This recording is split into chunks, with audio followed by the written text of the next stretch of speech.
What is the difference between Neurographica, Neurographic Art, and NeuroArt?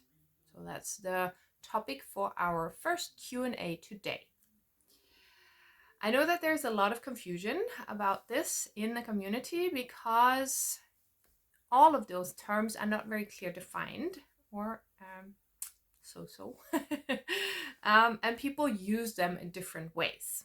So the term that we can really pick out and we know what it means is Neurographica. Neurographica is a term that was trademarked by the Psychology of Creativity Institute, and it means we're talking about the Neurographica method, which is a very specific method where we go through an 8-step process creating a piece of art and at the same time solving an inner issue or working on an inner issue. So it is very specific. And you can basically only use Neurographica as a word in your offerings, for example, if you are qualified to do so. So if you see someone offering Neurographica workshops, for example, make sure that they are actually certified to do so. Now, Neurographic Art is a little bit different. Neurographic Art in some cases is used just the same way, just a different word for Neurographica. The way I understand it and the way I separate it from the Neurographica method is that Neurographic Art focuses more on what pictures look like. Neurographica, the method, focuses on the process. And one of the things that we learned is that the process is always more important than the outcome.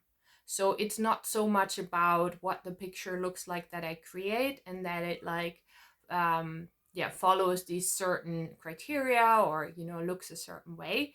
Whereas in Neurographic Art, most of the time people use some elements of the Neurographica method. Most often the way we use the lines, like kind of wavy, flowy looking lines, organic looking lines, and the rounding. So that's the things that most people see when they talk about Neurographic Art, is the neurographic pattern, which is something that Pavel Piskaryov, the founder of the Neurographica method, defined very clearly as this kind of pattern that looks like neurons in our brain, where we have everything connected, everything in flow, everything rounded and soft and smooth, and everything kind of, like neurons in the brain.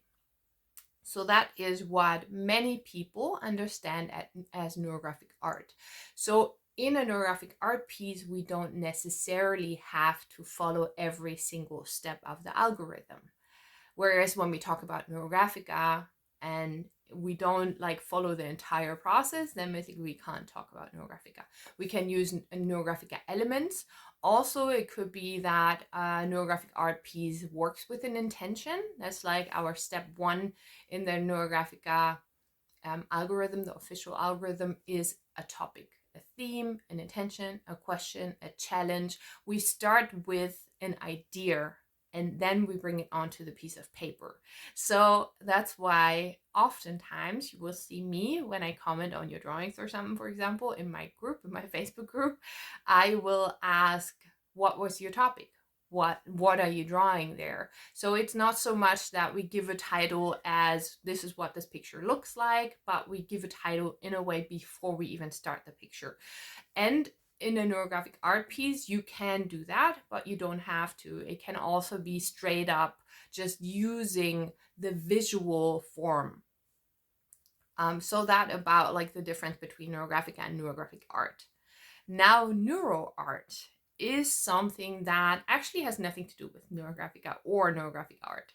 That is a term that was also trademarked by a man called Jacob Glaser.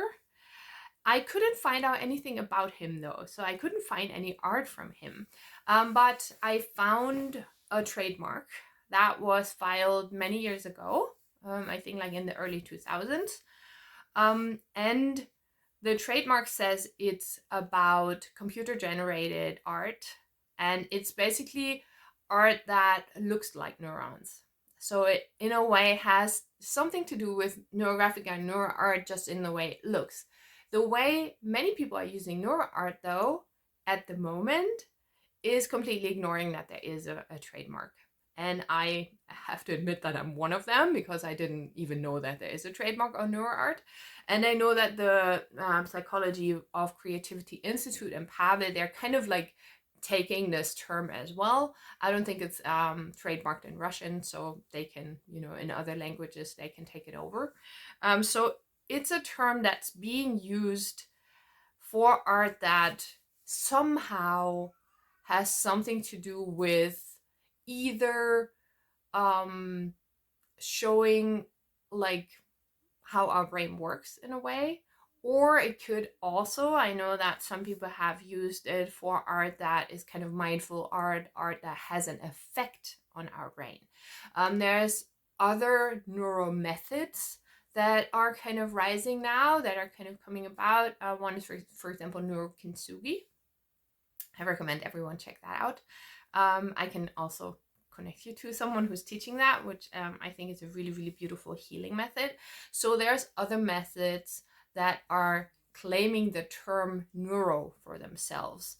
But yeah, so that is the difference. Neurographica, very specific, 8-point process, and only you can use it if you are qualified to do so. Of course, you can like have your drawing and tag it as a Neurographica piece, but the term is protected. Then we have Neurographic Art, which is a little bit more open. I don't know if they protected it yet. I'm not sure if they even can. But yeah, this one taking parts of the Neurographica process in a way and turning it into art, the neurographic pattern, and then NeuroArt, something that we're kind of occupying, whether people like it or not, and using it for generally anything, basically. So yeah, if you want to name your art and be completely free and open, then NeuroArt is basically always a term that you can use, and Neurographica is always the term where you have to see if it really actually belongs there, and Neurographic Art is somewhere in the middle. So I hope that helps, and I would love to know what you think about it. So please comment and let me know, and also ask more questions. I'm going to do this again next week.